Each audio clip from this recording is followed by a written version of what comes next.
Depuis 1947, le site du pèlerinage international de Semekpodji accueille chaque fin d'année les fidèles de l'église du christianisme céleste venus de plusieurs pays du monde. 3 mois après le dernier pèlerinage, nous nous sommes rendus sur le site. Il est midi et le soleil au zénith lance ses rayons sur le sable chaud de la plage. Mais cela n'empêche pas les fidèles de prier.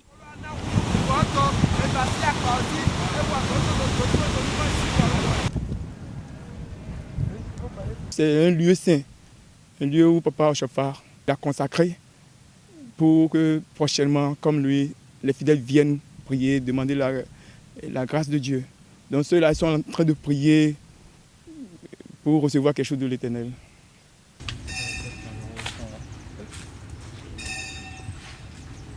À partir du 24 décembre de chaque année, tous les fidèles de l'église se réunissent ici. Ils viennent du monde entier. Après 3 jours de pèlerinage, on se disperse.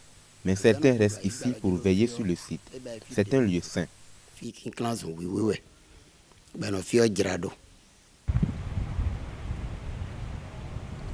Le domaine est vaste. Il occupe 35 hectares avec des poteaux électriques disposés partout, ce qui permet à tous les pays présents au pèlerinage d'avoir leurs emplacements. Le site est continuellement fréquenté, surtout par les fidèles de l'église. C'est ce qui rend l'entretien difficile. La mairie de Semekpodji nous aide beaucoup. Elle s'occupe de l'entretien de la plage. Le reste du domaine est entretenu par des hommes et des femmes que nous engageons. Les opérations de déguerpissement dirigées par la préfecture de Lomé n'ont pas épargné le site. Et pour ce fidèle, c'est une bonne chose. Ça a arrangé, on dirait ça, même embelli le site. En plus d'être un lieu de prière et de guérison, le site sert également de refuge selon les responsables. Nous avons beaucoup de réfugiés ici.